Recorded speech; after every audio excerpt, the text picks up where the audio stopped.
আলহামদুলিল্লাহ, আসসালামু আলাইকুম। তো আমাদের ঈদের নামাজটা শেষ করলাম ইতিমধ্যে। তো কুরশিয়াতে এই প্রথমেই ইউরোপের মাটিতে ঈদের নামাজটা শেষ করলাম। তো এখানে প্রচুর মানুষ আছে, আর বেশিরভাগই মানুষ হচ্ছে আপনার বাইরের মানুষগুলোই বেশি, আমাদের বাংলাদেশের মানুষ খুব কম।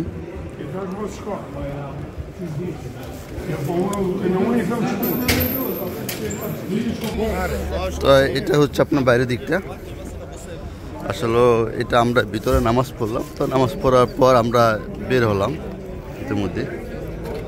তো প্রচুর মানুষ আছে এখানে আপনার বেশিরভাগই লোকাল মানুষ খুব কম আছে, বাইরের মানুষগুলি বেশি এখানে, ঠিক আছে। অন্য অন্য জাতের মানুষ আছে, আর এখানে কিন্তু মুসলিম খুবই কম। আপনার 1% মুসলিম আছে, যেটুকু আমি গুগলে সার্চ করে আমি জানতে পারলাম। তো মুসলমানের সংখ্যা খুবই কম, আর এখানে কিন্তু আপনার তেমন মসজিদ নাই, তো মসজিদে খুবই সংকট। এখানে আমরা যে এলাকা থাকি সেই এলাকা থেকে আপনার এই এলাকার নাম হচ্ছে আপনার পরেশ। তো পরেশে একটা মসজিদ আছে ছোটোখাটো, মানে একটু দূরে, ঠিক আছে। আর তো আজান তো শোনেই যায় না, আজান দেখা গেছে এখানে শোনা যায় না।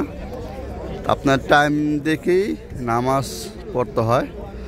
আর বেশিরভাগই আমরা সবসময় বাংলাদেশে যখন আমরা নামাজ পড়ি, কিন্তু আমরা পশ্চিমের দিকে নামাজ পড়ি।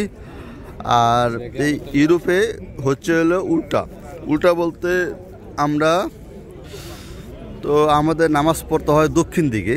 তো দক্ষিণ দিকে হচ্ছে আমাদের কাবাঘর। তা ওই দক্ষিণ দিকে আমাদের করে নামাজ পড়তে হয়।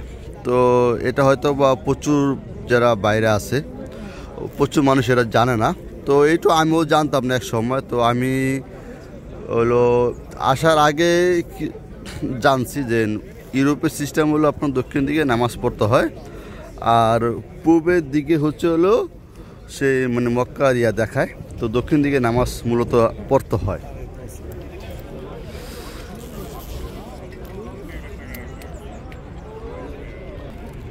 আসলে এখানকার যারা কুরশিয়ান আছে, যারা লোকাল আছে, তারা কিন্তু ঈদ কি সেটা ওরা বোঝে না। কারণ আমি যেখানে কাজ করছিলাম, তো কাজ করার পর আমার এক বস ছিল, তাকে বলেছিল যে আমাদের ঈদ, তো ঈদটা কি হয় বোঝে নাই। কারণ ওরা তো মুসলমান সম্বন্ধে কোনো ধারণা নাই, কারণ মুসলমান তো যেহেতু এখানে খুবই সীমিত আকারে, তাই ওরা অনেকটাই জানে না, ঠিক আছে। হয়তো বা যখন মুসলমান যত বেশি হবে, তখন তাদের আগ্রহটা বেড়ে যাবে এবং সবাই জানবে, ঠিক আছে। তো যেহেতু আজকে রবিবার, তো রবিবার দিন কিন্তু সব কিছু বন্ধ থাকে, সব কিছু টোটালি আপনার হলিডে, সেজন্য খুব ভালো একটা দিন।